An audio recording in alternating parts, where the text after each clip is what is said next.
ពេលដែលអូនឈឺចាប់បន្ទោទៅលើព្រំលិខិតថាបានងំរិតណយរូបអូនត្រូវរូបជាផ្សាតែអូនមិនគិតគ្រាដែលអូនក្បត់សាវ៉ាបងទាំងនេត្រាហូរស្រស់ស្រោចដូចទឹកទន្លេតាមមុនធ្វើយ៉ាងម៉េចផលនឹងតាមស្ងអូនតាមនឹងមិនបាច់អូនខឹងហើយកុំប្រឹងស្រ័យឌីជេរឿងរ៉ាវគ្រប់យ៉ាងគឺសាំងឡើងព្រោះរូបមីមេអូនធ្វើបាបគេគង់មានគេធ្វើបាបអូនពេលដែលអូនសោយសុងមករំទុកទ្រង់នំបៅ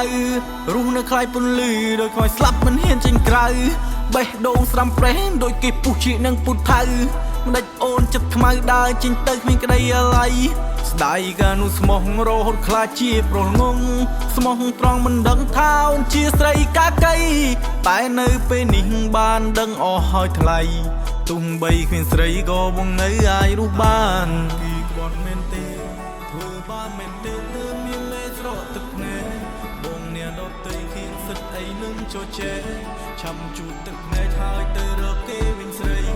មិនចង់ពាក់ព័ន្ធមិនចង់ដឹងអ្វីគ្រប់យ៉ាងបងមិនក្លាហានហ៊ានទទួលជាថ្មីរឿងយើងបានចប់បងមិនចំជួបមុខថ្លៃព្រោះវាគ្មានថ្ងៃអាចត្រឡប់ដូចដើមទេបើមិនចង់ឈឺចាប់លុះត្រាតែកុំធ្វើបាបគេកម្មពីមានពិតវាមិនចាំដល់ជាតិក្រោយទេរូបសម្រស់ដែលមានក៏មិនចេះតែនៅថទេចុងក្រោយទៅទេកុំនួចគូឆ្លូងវិញ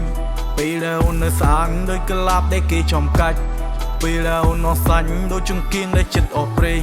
ខ្លាចតែជាចំណៃដែលគេឆៃបងអ៊ូតគ្នាលេងស្នេហ៍ក្មេងចិត្តក្មេងចុងក្រោយលេងជាមួយទឹកភ្នែកពេលដែលអូនសោយសុងមករំទុកទ្រង់នំបៅរស់នៅខ្លាយពន្លឺដោយខ្វាយស្លាប់មិនហ៊ានចេញក្រៅបេះដូងស្រាំប្រេះដោយគេពុះជានឹងពុតថៅមិនដេចអូនចិត្តខ្មៅដើរចេញទៅគ្មានក្តីអាល័យស្ដាយកានោះស្មោះរហូតខ្លាចជាប្រុសងងស្មោះត្រង់មិនដឹងថាអូនជាស្រីកាកៃតែនៅពេលនេះបានដឹងអស់ហើយថ្លៃ